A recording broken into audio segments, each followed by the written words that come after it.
Hello everyone, good morning. Patricius Jiwandono here. Today's topic is about a technique for teaching called present, practice, produce, or which we abbreviate into PPP. Yeah, 3P or present, practice, produce. So essentially, this is a teaching technique in which the teacher presents the material or presents a pattern, and then the students practice the patterns, and then the students produce the patterns in either spoken language or in written language. So the students can speak using the new patterns, or the students can write using the new patterns. Yeah.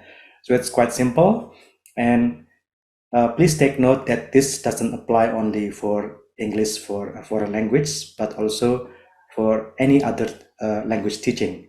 So even though you don't teach English, if you teach Mandarin or German or even Indonesian, this technique can still be applicable to your class.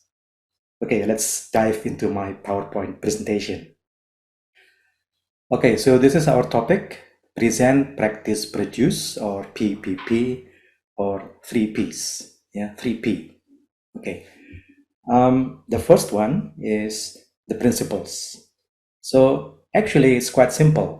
The teacher presents a sentence pattern or new words, yeah, and then the students practice the pattern or the new words, and then the students produce the sentences or utterances with a pattern or with the new words. So it's quite simple. The teacher presents the pattern, the students practice the pattern, and the students produce the sentences or the utterances in either spoken language or either in written language. Yeah, that's the principles of PPP. Present, practice, produce. It's quite easy, right? Okay, now let's go on to the next slide. So for example, the teacher writes down a pattern. The pattern is subject plus be plus verb ing plus object plus adverb. Yeah, so this is a pattern in present progressive tense or present continuous tense in English. Yeah, and then the students take note of that pattern. They note down the pattern, and then they learn the pattern.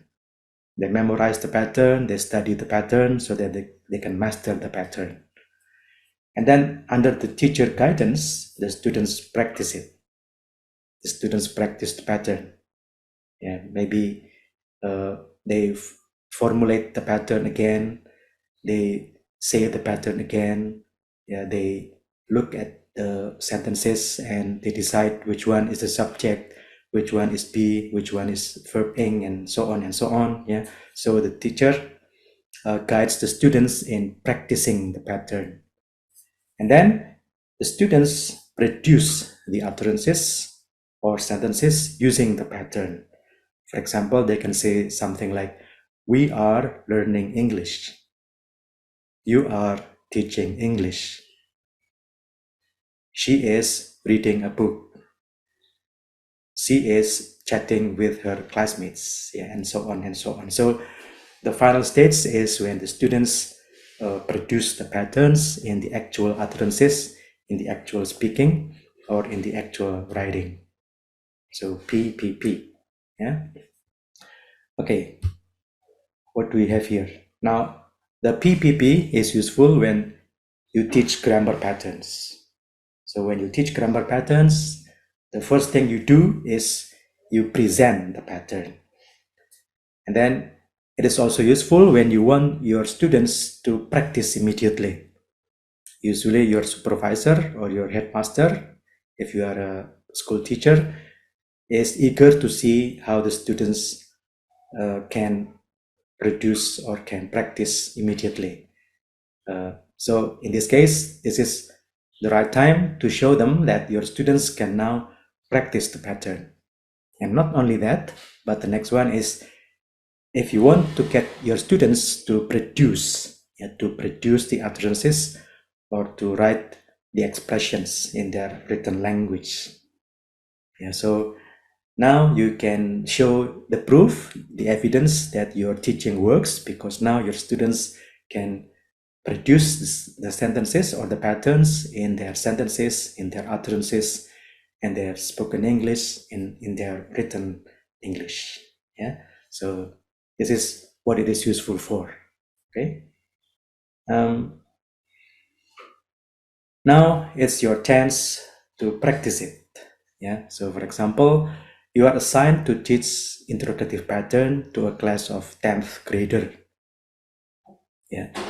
Use the PPP technique to present the pattern and then get your students to practice the pattern and then get the students to produce the pattern. Yeah. Okay, so you can take some time to do the assignment. Yeah. And that is not all, like, because actually I also have the last slide. This is the application of PPP in vocabulary lesson. So even in vocabulary lesson, you can apply this technique. So the teacher presents some new words and their meanings. So if you are the teacher, you present the new words plus their meanings so that your students can understand the new words and their meanings.